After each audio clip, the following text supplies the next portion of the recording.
get this started.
Hello and welcome to the first session of Ask the Expert. We are so happy to have you with us today. I'm Rachel Bromley, TMA Senior Manager of Patient Education, Support, and Advocacy. For those of you joining us for the first time, one moment.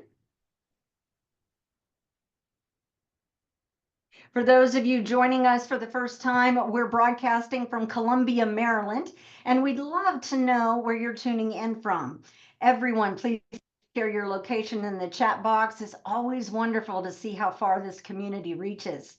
Since 1993, the Myositis Association, otherwise known as TMA, has been dedicated to improving the lives of those affected by myositis, fund innovative research, and increase myositis awareness and advocacy. We envision a world without myositis, and we work tirelessly to get closer to that goal every day by providing education, support, and resources to the myositis community like this webinar.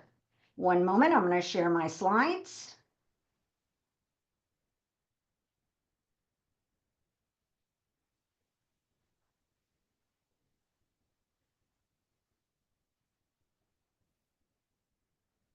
All right, today's webinar is Ask the Expert featuring Dr. Namita Goyal, and we will talk more about her and her background here shortly. We're very excited about this collaboration with the University of California, Irvine. Before we get started, there's a disclaimer. TMA does not give medical advice. Our educational webinars are informational, and we encourage you to make all decisions in your care in partnership with your healthcare team. TMA is very grateful for our expert speakers from all over the world, and we ask each speaker to disclose any potential conflicts at the start of their presentations. This webinar is being recorded and will be available on TMA's YouTube channel on the 1st of next month. Please put any questions you have in the Q&A box. Pre-submitted questions are being loaded into Q&A by TMA staff as we speak. Questions put in the chat box may be missed, so just a heads up on that. TMA evaluates its programming to ensure we are meeting the needs of the myositis community. A survey will pop up at the end of the webinar, and we ask that you please take a few minutes to provide input that will be used to inform future programming. Thank you. And now it is my honor to, I'm going to save the bio for later, but we would love it, Namita, if you could talk about why this webinar offering was Ask the Doc, but now it's Ask the Expert.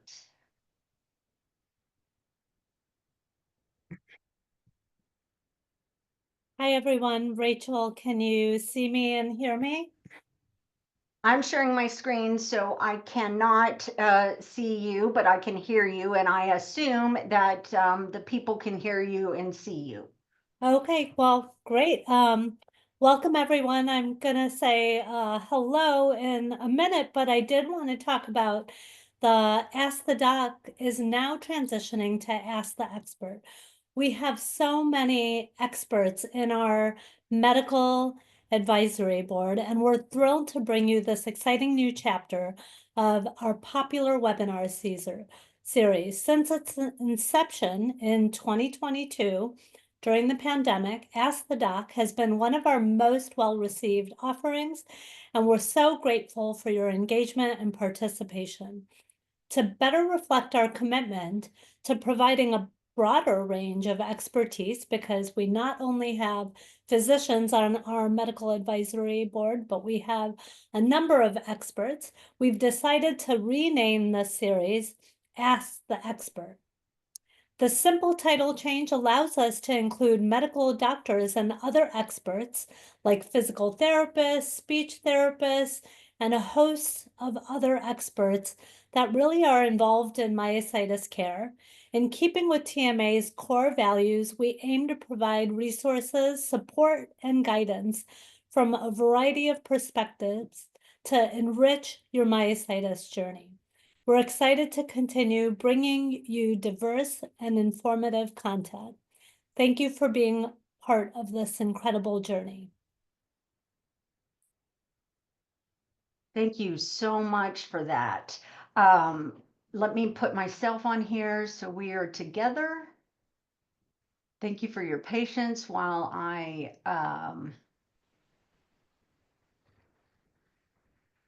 do this. This isn't the way I want it to look. So we can see you, Rachel. I know you can see me, but I'm trying to make us equal. I'll edit this out later. Would you There we like go. to share That's my what screen? not yet. I have just a few things and then I will let you know. As someone living with myositis, whether as a patient or care partner, you may have many questions about the condition, available treatments, medications, or navigating the healthcare system. We encourage you to take full advantage of this opportunity with Ask the Doc. Ask your questions, engage in the chat, and remember that what you learn today can be shared with your healthcare team, family, and friends to help educate others about myositis. Now we're excited to dive into today's session. It is my pleasure to introduce properly our distinguished expert, Dr. Namita Goyal. Dr. Goyal is a neurologist, a professor in the Department of Neurology at the University of California, Irvine, and serves as co-director of the UC Irvine MDA ALS and Neuromuscular Center. She is also the director of the Neuromuscular Medicine Fellowship and the ALS Clinic at UC Irvine. Dr. Goyal is an expert in neuromuscular diseases, including myositis, and has dedicated much of her career to advancing the care and treatment of patients with these conditions. Dr. Goyal is currently the board chair of TMA's Medical Advisory Board. We are so fortunate to have her with us today. Dr. Goyal, thank you for being here with us. Before we get into the questions from our community, I understand that you have some slides you prepared. Go ahead and share them.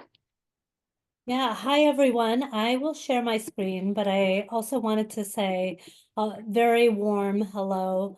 I have been involved in TMA as a medical advisory board member since 2016, and I've been involved in myositis care for now 20 years. And myositis is just so near and dear to my heart. I spend a lot of time with patients and in clinical trials, trying to find better diagnostics as well as better therapeutics for myositis patients. And so I'm so happy to be here today. I am the chair this past year and this upcoming year, and it's really been a great honor. Thank you, TMA, for having me and hosting me. I love that this is now called Ask the Expert, because what we did notice is in the myositis world, there are so many myositis specialists, and it's not just a physician anymore. It's our therapists, it's our physical therapists, speech therapists, respiratory therapists, even social workers and other resources that we have in myositis that I thought we should rename this Ask the Expert, so that you all have an opportunity to hear from everyone. What I wanted to take today was just about 10 minutes to really talk about how important it is to build a myositis care team. I think that in your journey with myositis, there are so many elements that sometimes your physician may not have the time to even talk about, or the resources that you may not even be aware of that are available. And so I really wanted you to be aware of these resources, who could be a part of your care team, and importantly, have information, because information is empowering. And at the end of the day, it leads to what I believe and have seen is a better journey. So what I'm really going to focus on is this top thing of how can we manage our healthcare team? Who are people and specialists that are involved, and what role do they have to play? So here's sort of an overview of a checklist.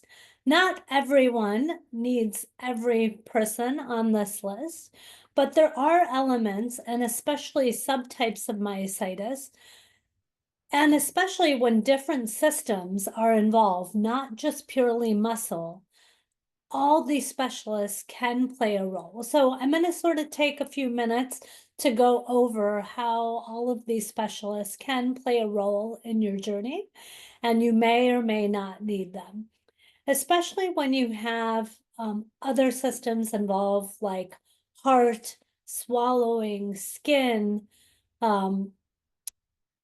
different elements of breathing involved. These specialists can really be helpful in your journey.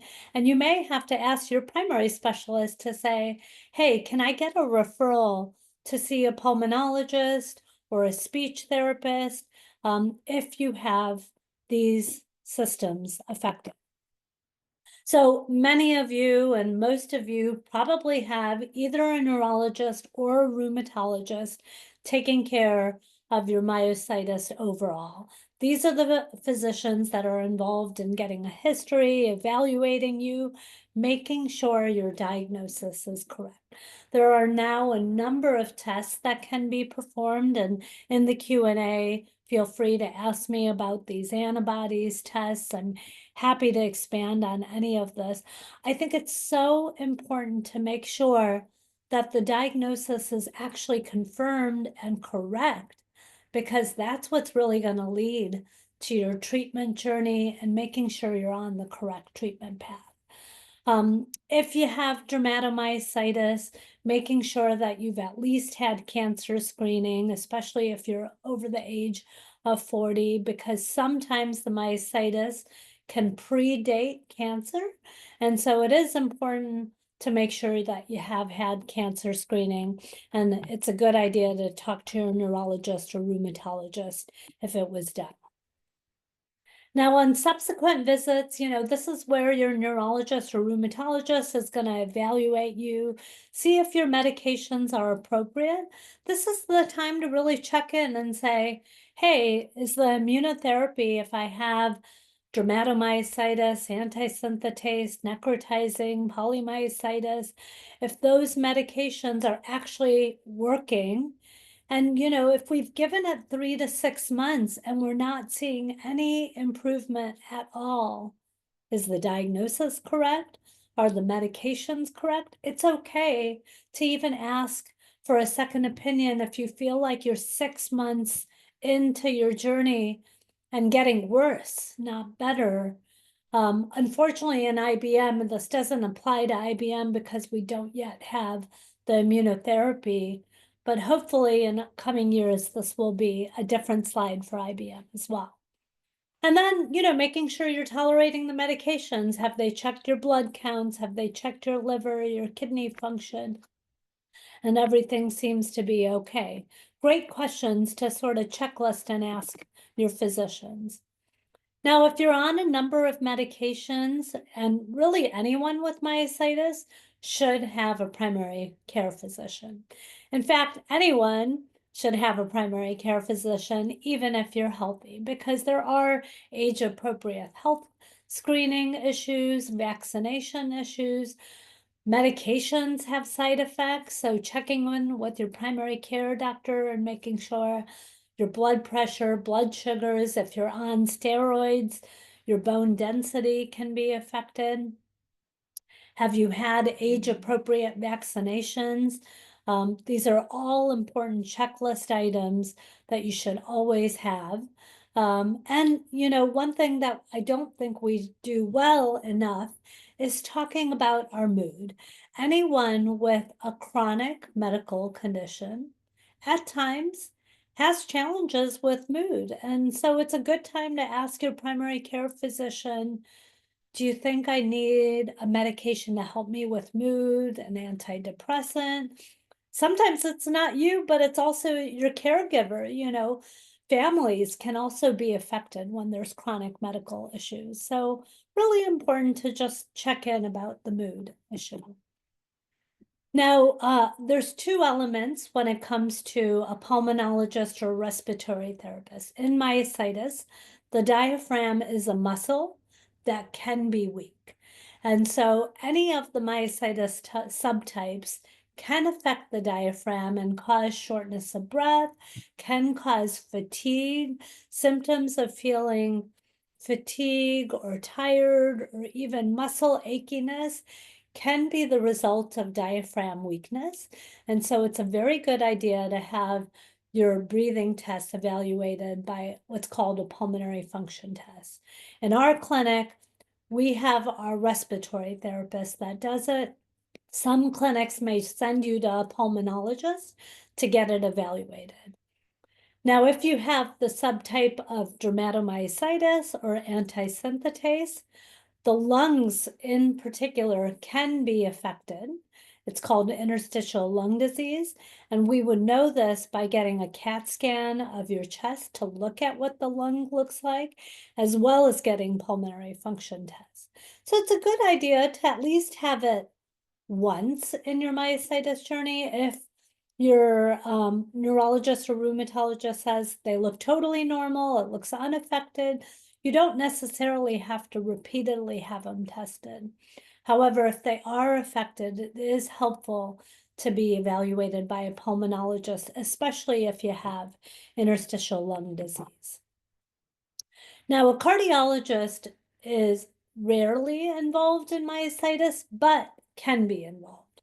There are, especially in dermatomyositis and an antisynthetase, sometimes in necrotizing myopathy, we can see that the heart muscle is affected.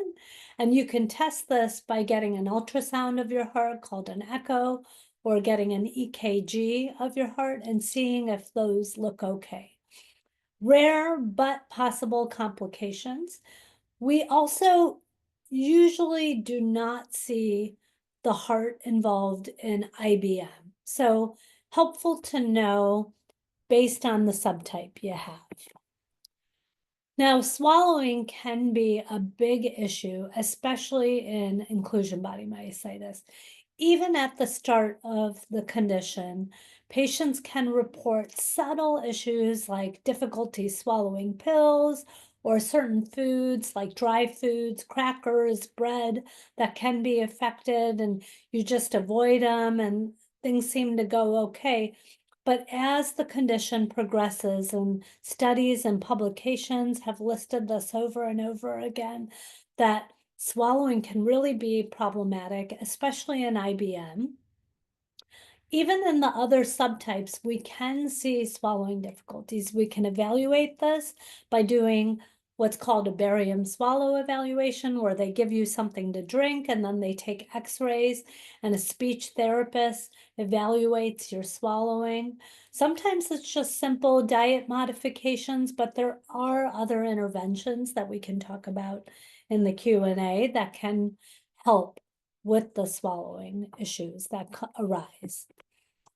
Now, I think a very important part of any myositis patient is having a physical therapist or an occupational therapist. Sometimes it's just for figuring out the right physical therapy and exercise regimen that you need to be on. And at other times, especially in IBM, it's also looking at what other equipment you may need to help keep you safe and avoid falls. And we can go into this again in more future discussion, but I do want to emphasize that the role of exercise, some people will say, oh, my specialist told me not to exercise. We're learning more and more that some type of exercise, even if it's stretching or sitting in a chair and moving your muscles, can be very helpful. And it's learning what type of exercise that is safe, that is really helpful. So in general, I give patients the phrase, no pain, no gain is not the motto. You don't want to exercise to the point of pain.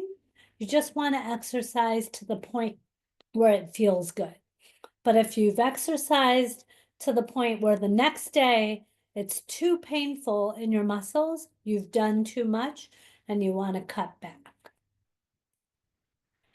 A dietitian, nutritionist can be helpful in patients that are losing weight. If you're on steroids, weight gain can be a concern, and you might want to consult with a nutritionist to pick the healthy foods and avoid the high calorie, high fat diets. If you're losing muscle because of muscle atrophy and you're having weight loss, or even because of swallowing difficulties, it is helpful to meet with a dietitian or nutritionist to help figure out which foods can be high protein, high calorie, which can be quite helpful. A social worker, I can't emphasize enough how helpful they can be. And these are things you may have to ask your physician that, hey, can I meet with a social worker? Can you put in a consult? Because they can provide caregiving resources. Sometimes they can give you resources for filing for disability, home health services, support groups for yourself or for your caregiver, or even helping with meeting with psychologists or psychotherapists in your community to just talk about your myositis and the challenges that you're facing, because we all know this is not just a journey that affects you, but it can affect your entire family. And then other specialists that I'll just briefly mention, especially for dermatomyositis and antisynthetase, if you have skin involvement and you don't feel like the medications or immune medications that you're on are helping your skin, it is sometimes helpful to just meet with a dermatologist to get a perspective. They sometimes think outside the box and think about topical agents, other immunotherapies that they have found quite helpful in improving the skin rash. A lot of myositis patients I've noticed have GI issues. And sometimes the neurologist, rheumatologist, or even primary care physician have challenges in managing it. And if you are having bowel issues, sometimes it is helpful to meet with a GI specialist because there are situations in myositis subtypes, especially again in dermato, antisynthetase, where patients can develop irritable bowel syndrome. And it may be helpful to get a colonoscopy and endoscopy. And these are things that a GI specialist can also give you some input on. And then again, mood. When mood is more of a challenge, if depression is becoming an issue, meeting with a psychiatrist can be quite helpful. I'm just going to take 1 minute here to talk about inclusion body myositis, because unfortunately in IBM, we don't have that one pill that is curing IBM yet. I hope in the future this will change.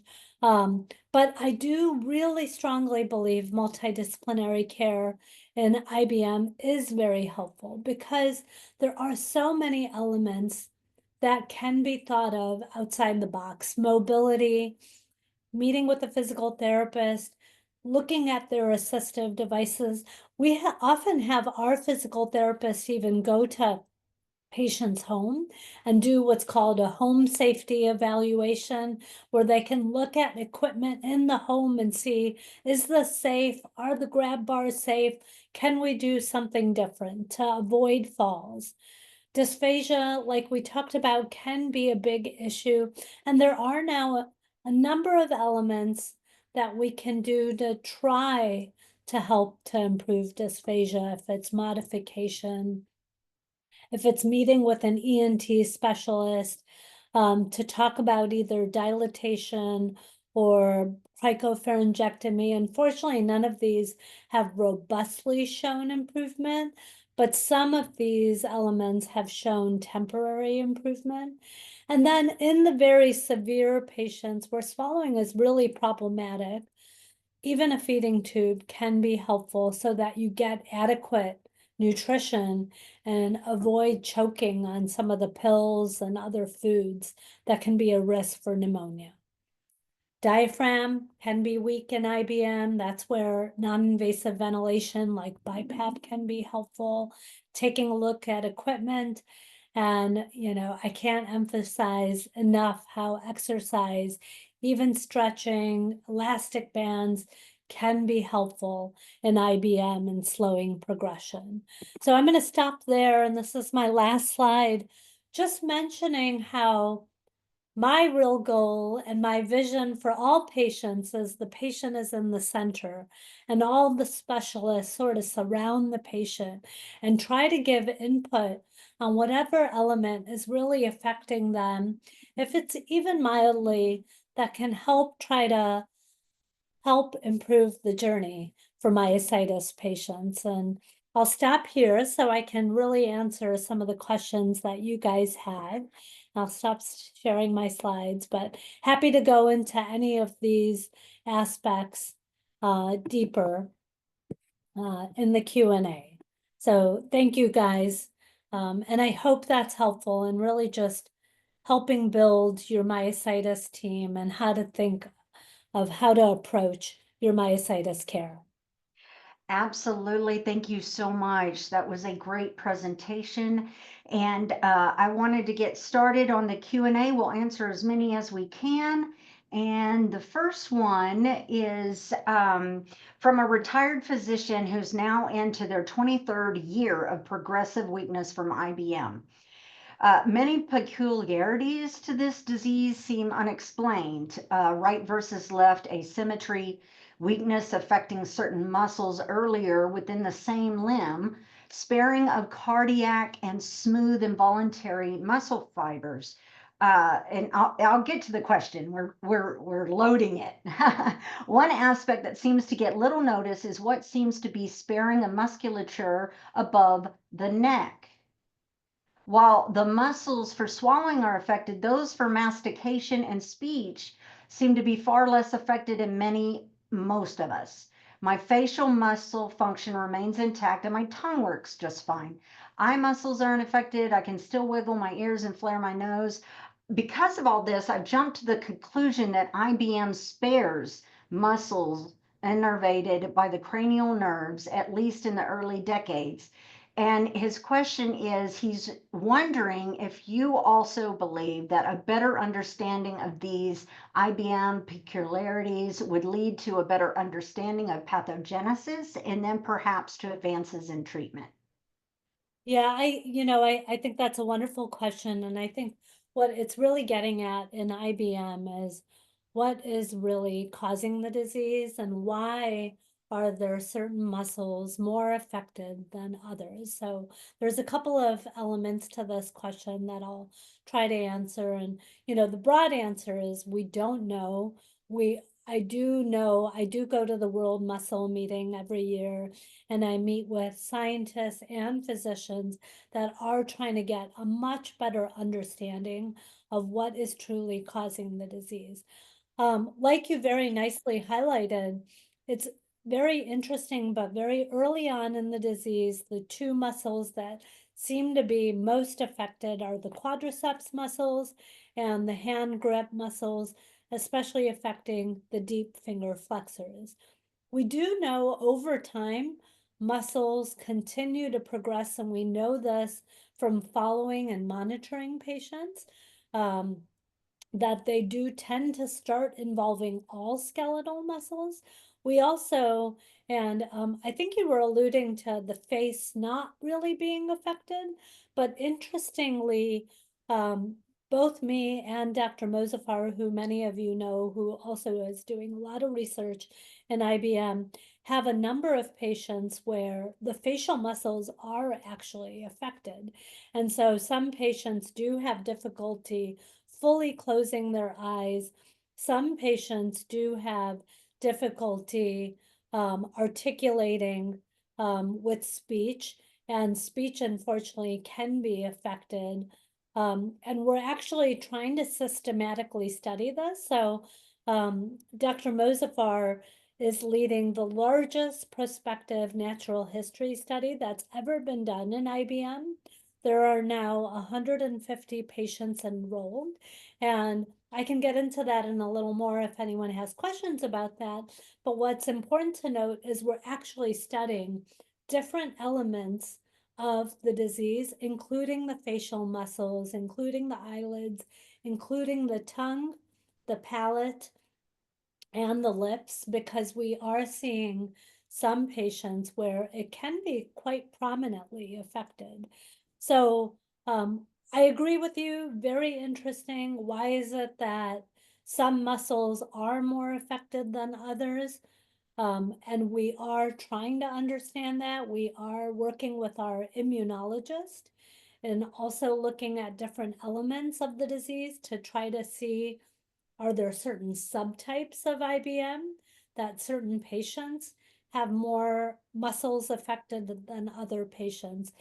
That study is going to be ending at the beginning of 2026 is when the last patient will be completed. And so we're hoping that next year is going to be a robust time where we're getting many answers about why certain elements of the disease and muscles of the disease are affected. I hope that answers some of your questions. Yes, thank you so much. We're going to go rapid fire here, so feel free to uh, be brief so we can get in as many as possible. I know that one when I started off with like a big wham bam question, but now it's done. Happy to. Are there any new therapies to help with difficulty swallowing?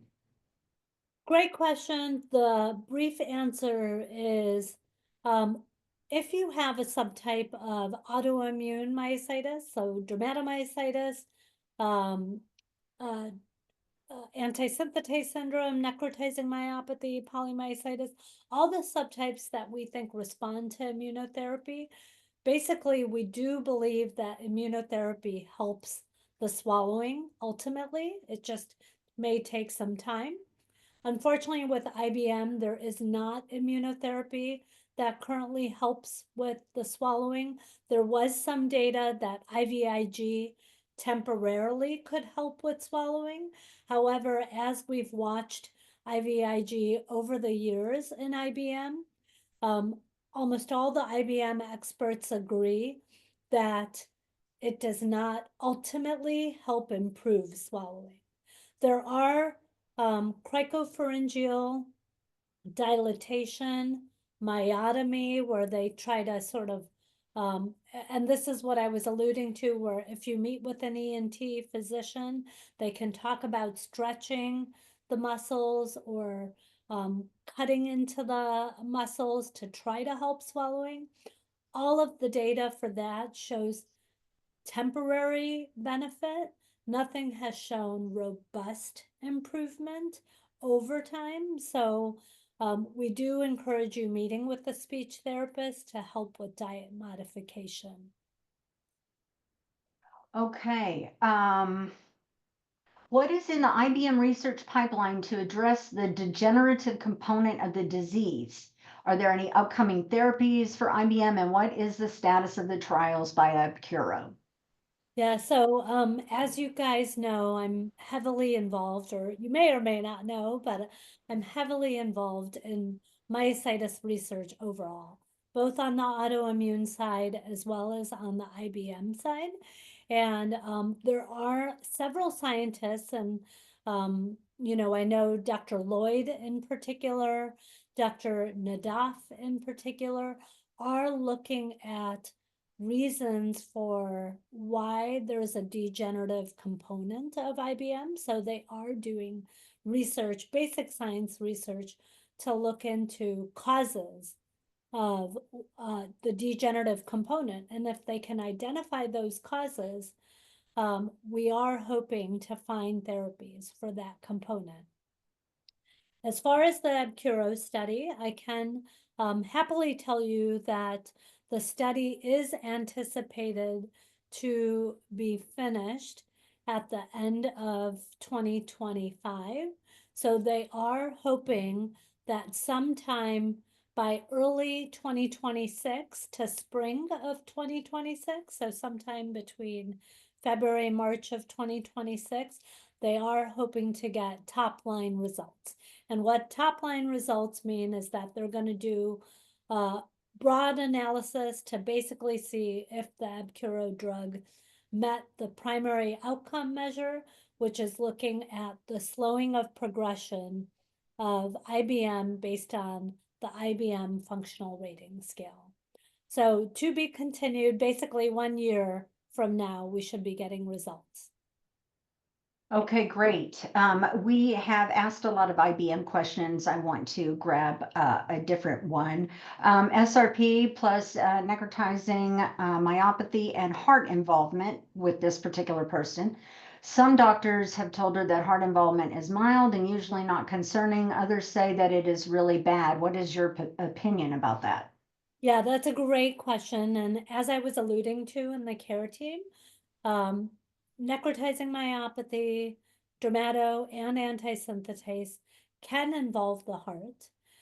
Doesn't always, but if it does, it is important to follow with a cardiologist to get an ultrasound of the heart and an EKG. The ultrasound checks the heart's function to see how strong it's pumping, and the EKG checks the rhythm.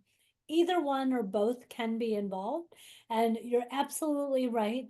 It can be in the spectrum of mild to severe, and you will only know that when you see a cardiologist and have those tests done so that they can formally evaluate you and tell you which spectrum you fall in. If you fall in the severe category, you will want to continue to see that cardiologist.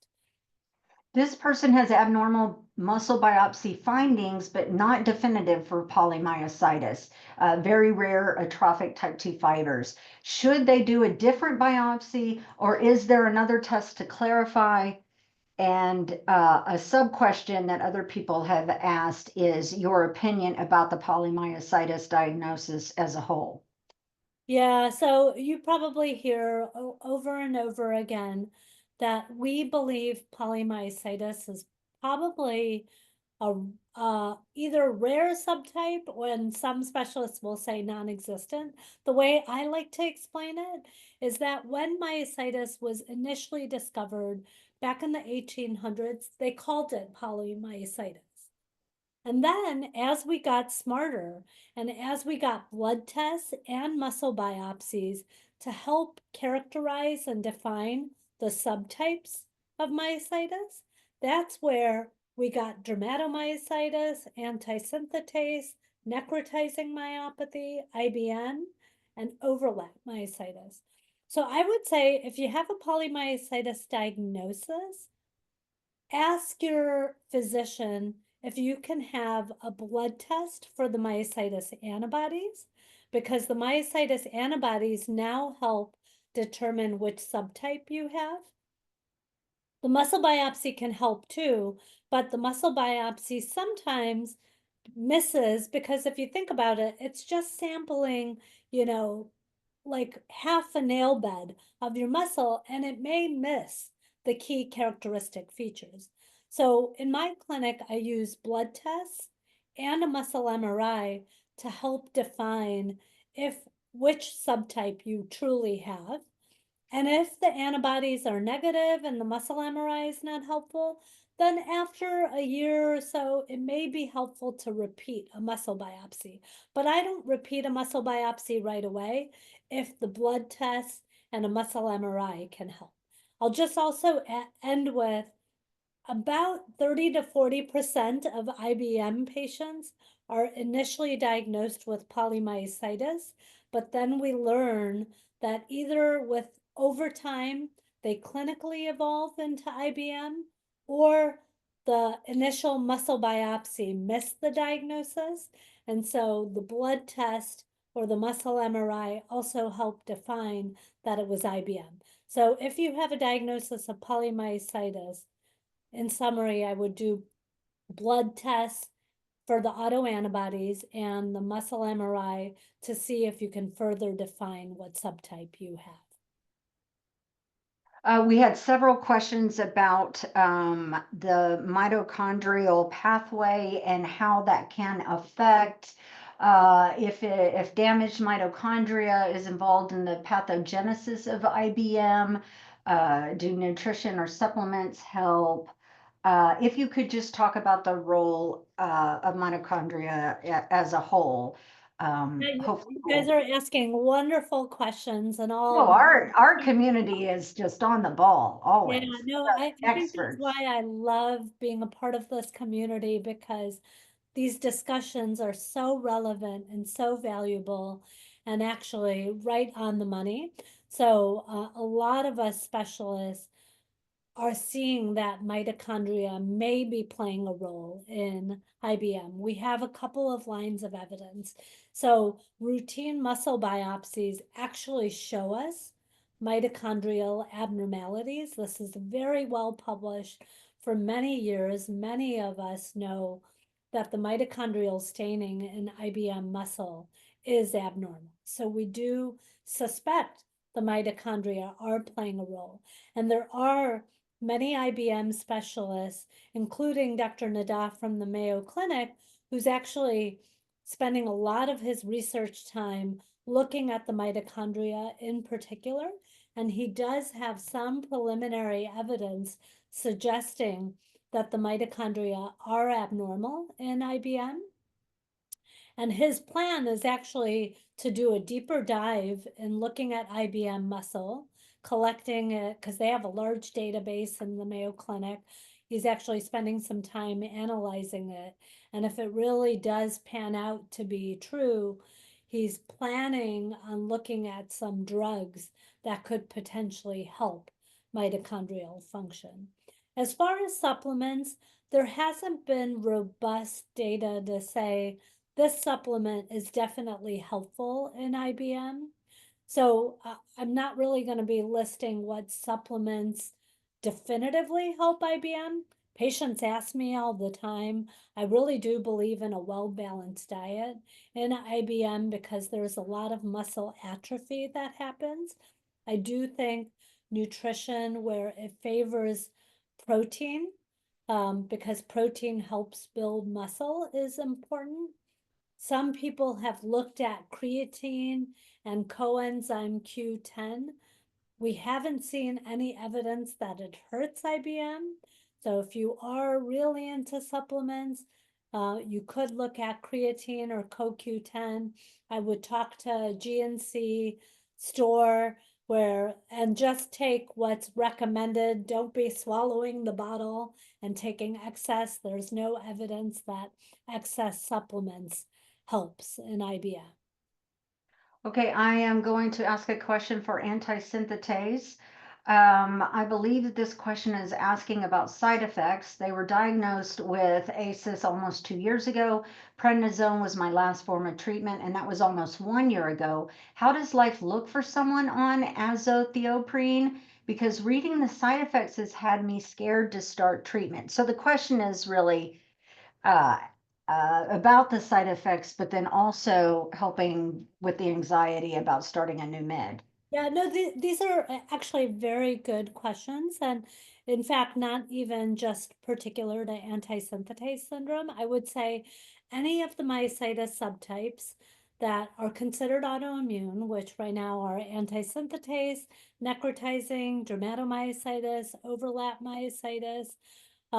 If you're on a steroid, we don't let, steroids are a great drug, but they also, I call them my ugly drug, right? They have a Mhm. panel of side effects from high blood pressure, blood sugar issues, bone density issues, and we don't want you on steroids forever in high doses for a long time. And so that's why these second agents are actually very helpful. And the two most common second agents used in myositis are azathioprine and methotrexate. So your question about azathioprine is relevant because many myositis patients are started on azathioprine or methotrexate because it allows us to have you be on an immune medication, and it allows us to lower the steroid treatment. So you can have the immune effects while lowering the steroid dose, and it plays a very important role in trying to keep the immune system in check. You're absolutely correct. All these medications have side effects, including azathioprine. I will say that azathioprine and methotrexate are the most commonly used medications, so I'm less afraid of them because we've used them for such a long time. But they don't come without side effects, so blood counts do need to be monitored, liver enzymes do need to be monitored, and not all patients have side effects from them. So I would say a majority of patients actually do well on azathioprine or methotrexate, but it is important to be monitored closely. And I monitor my patients every 3 to 6 months with blood counts, making sure they're tolerating it fine. There is a small but possible lifetime long-term risk of even having a cancer from these immunotherapies. And it's important to have this discussion of the risk versus benefits, right? If you need an immune therapy, these are very helpful medications. But it's also important to monitor over time because we also don't want your myositis causing so much damage that then you become resistant to responding to immune therapy. So I hope that helps. Has the INSPIRE study for IBM led to any surprises in information collected? So the INSPIRE study was the natural history study that I was talking about. So far, we have not, the study is not completed. So I would say we're not saying that there's any surprises because the full analysis will actually happen in 2026. 2026 is going to be an exciting year for IBM because the Abcuro study will read out hopefully in Q1 of 2026. And then the natural history study, which is called the INSPIRE study, will be reading out probably by mid-2026, and we'll learn more. And we will be presenting data in upcoming meetings. Great. As Thank you so much on that. I wanted to ask a dermatomyositis question. We have so many questions for different myositis types that it reminded me to let you guys know. We're very excited. This Myositis Awareness Month, we will be doing special days. We'll have an IBM day with an Ask the Doc for IBM. We'll do dermatomyositis and have a day with a webinar for that. So, definitely stay tuned for more programming. This person was diagnosed with dermatomyositis. Didn't have skin issues besides red purple skin on face, arms, chest, and a dry patch on 2 knuckles, palms. Biopsies of face and arms show flushing, tested high, plus NXP2, and the MRI showed inflammation in calves. Does dermatomyositis happen with no skin issue? Yes, that's a great question. So, to be brief, dermatomyositis can involve muscle and no skin, and in some patients can involve skin and no muscle, and in other patients it can involve muscle, skin, heart, the GI system, swallowing. So really, in dermatomyositis, there is a spectrum, and even at different times in the disease, different systems can flare. Is interstitial lung disease and pulmonary fibrosis a big concern with myositis patients? What should we watch out for symptom-wise when we have both? Now, this person has dermatomyositis, but I have had questions before with IBMers wondering if it's something they should worry about too. Yeah, great question. So we do see interstitial lung disease primarily in antisynthetase syndrome, also can be seen in dermatomyositis. rarely, almost not so much in necrotizing myopathy. And in IBM, we do not usually see ILD or interstitial lung disease.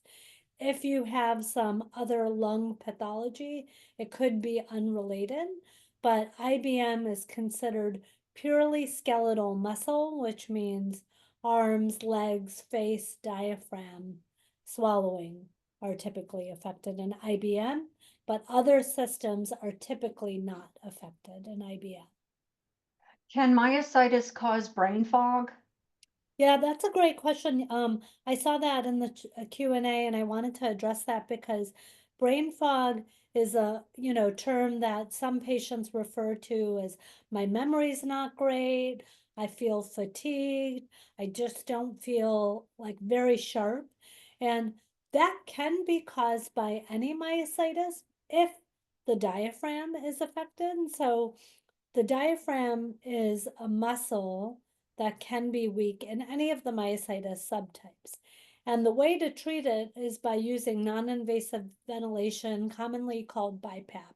The way to test for it is getting pulmonary function tests and either seeing a respiratory therapist or a pulmonologist to help you with that. But if it goes untreated, patients will often describe fatigue or their memory not being sharp, and that's because they're retaining carbon dioxide. The BiPAP helps expel the carbon dioxide, so you're not retaining it and not getting that foggy brain. Could you talk a little bit about dysphagia, mucus, and regurgitation involvement? I've recently made decision to get a myotomy. I know I messed that up pronunciation-wise, but I want to make sure that it is a good decision for patients with IBM. Yeah, so like I had mentioned, the myotomy, which is like a little cut, usually done through an ENT physician, has its pluses and minuses. The literature suggests that there is not robust improvement. The literature suggests that there can be temporary benefit from it. It is very important to see a specialist that is well versed in it, that has had experience in it, to know if it may be helpful. So my advice is make sure you have a swallow evaluation and seeing an ENT specialist that has some experience with it and can provide you some data. But at least the literature shows that it can provide transient benefit, usually doesn't provide long-lasting improvement. About the functional rating scale used to evaluate progression in IBM, do you think it is a good tool or just the only tool? Wow, you're hitting questions that are near and dear to my heart. So if you put a bunch of us IBM specialists in a room, we'd all probably be yelling and screaming about the IBM FRS and debating it. What I will say right now, the FDA recognizes that it is a patient-reported outcome and one of the best measures we have that can help monitor IBM progression. So it is the primary outcome measure that is being used in the ABCURO study. We are looking at it in the natural history INSPIRE study to see if there are other outcome measures. I have written and published a paper looking at the IBM functional rating scale, comparing it to swallowing measures, muscle testing, and we actually showed that it did show good correlation. So I will leave you with, I think it's a fair outcome measure right now. Do I think it's the best one? I think, and I'm hoping that in the future we can look at better outcome measures to capture disease progression, but I think it's a fair outcome measure. Okay, we have time for one more question, and I wanted it to be about having myositis and approaching surgery. I have had plenty of people with myositis talking to me about, I've got an upcoming back surgery, I've got an upcoming knee surgery, and what advice would you give people in that situation? That's a really important question from a medical management perspective. If you have an autoimmune myositis, there's a couple of elements to think about. Is your myositis well controlled? Are you sort of on the up and coming? If it's an elective surgery and it can be deferred, if your myositis is still like in a flare time, not a good time. You want to do elective surgeries when your myositis is well controlled. If you're on high doses of steroids, that can impact healing. So it's an important question to talk to your specialist about and your surgeon. If there are times where you can lower your immunotherapy before doing an elective surgery. The other most important element that I'm going to leave you with is the diaphragm. I always like to get pulmonary function tests done on any of my patients that are going through elective surgery. If your breathing numbers are normal, then the chances of you tolerating anesthesia are much, much greater. If your breathing numbers are very low, and that's something you have to discuss with your specialist of what's considered low, the risks become greater with anesthesia because they have to intubate you and there's more challenges involved in recovery and getting off of a ventilator. So I'll leave you with, I think it's a very good idea to one, do a check-in with your immunotherapy if you have an autoimmune myositis, and two, just get at least pulmonary function tests to make sure that your diaphragm numbers are normal versus if they're abnormal, then discussing the risks that are involved with anesthesia. Thank you so much for that. And thank you so much for your time today. We really appreciate all the work you do for the myositis community. It has been amazing. And for those of you on this call, if your question was not answered, I might be able to sweet talk her into some written answers. Maybe, maybe. Absolutely. I'm batting my eyes at you. This, I do want to just say that, gosh, this hour goes by so fast. I've done this a few times and I love it every time. You guys ask such wonderful questions. I do want to end with, we are here for you. We really want to help. We want to make your myositis journey. It doesn't always, I know it's a struggle and I know it's a challenge and I don't discount that, but I really want you to know having this information and use the medical advisors on the myositis advisory board. We're happy to answer questions. If you need a second opinion, if you love your myositis specialist, that is fantastic. If you're struggling with your care, sometimes it's good to just go to a university hospital that has a myositis center just to get that overview question of, do I have the right diagnosis? Is my treatment plan okay? I'm planning on following with my community specialist, but I just wanted to see, and then the last thing I want to leave you with, especially with the autoimmune myositis, there are so many clinical trials in the pipeline. So if your therapy is not optimal, ask about clinical trials. And for our IBM patients, there is so much research in the pipeline, and the ultimate goal is to get multiple pharmaceutical companies finding drugs for our IBM patients. Thank you so much, All Rachel. right. Thank you so much. And thank you to everyone in the audience for participating today. We would love to see you at a future support or affinity group meeting. You can find the list of all our groups at the link that Linda put in the chat. And also, please tune into our next webinar, Unlocking the Potential of CAR-T with Dr. Yasmin Ventura. That airs on January 28th at 5:30 p.m. ET. And that link is also in the chat, or you can find it on our website calendar. And now for something fun. TMA prides itself on being a beacon of hope, and as such, we like to infuse positivity and levity in our programming where possible. In that vein, enjoy this moment of Zen Feel free to do some deep breathing while you enjoy the scene I'm about to play. You can breathe in through your nose for 4 seconds and out through your mouth for 8 seconds while you watch the pretty picture. Or you can go through the chat and find these links and have time to click on them. So that gives you a little bit more time in the webinar before we close out. So until next time, I'm Rachel Bromley, and I wish you joy.